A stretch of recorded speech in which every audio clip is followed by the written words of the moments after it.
Motorcycle चाबी चोर motorcycle कलंदर बख्श खोसो जी कढिया जंहिंमें मक़सद इनखे पुलिस ऐं आवाम पकड़े वेठो। उन खां बाद में FIR लाज कयूंसि था पिया। जवाबदार मक़सद कुझु ॾसिया बि आहिनि।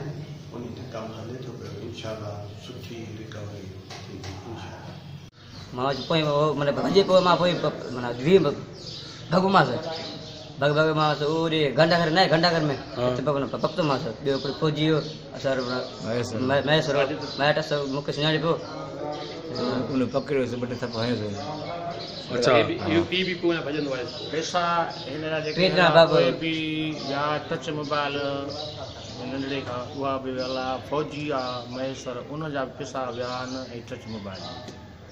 अच्छा यो घंटाघर चौक ते चौक पैसा पे हलन ते। जी नाज़रीन मां तव्हांखे ॿुधाईंदो त मेड़ शहर टावर चौक भरिसां बेनज़ीर इनकम सपोर्ट जा पैसा बैंक मां कढाईंदड़ ॻोठाणे कलंदर बख्श खोसो जी चाबी चोर मोटरसाइकिल चोरी कंदे चोर खे शहरनि पुलिस मोटरसाइकिल समेत पकड़े वरितो। पुलिस हवाले ॿिए तरफ़ SHO B सेक्शन मेयर शोभान मलण इंचार्ज 15 ज़मीर जतोई वॾो मुंशी सिकंदर अली बबर साफ़ इन सां ॻाल्हाईंदे चयो त टावर चौक वटां चाबी चोर मशहूर ॾुआरी माजिद खोस चांडियो खे शहरनि पुलिस बर वक़्तु पकड़े केस दाख़िल कयो आहे। हिननि चयो त ॾुआरियुनि खे माफ़ न कबो।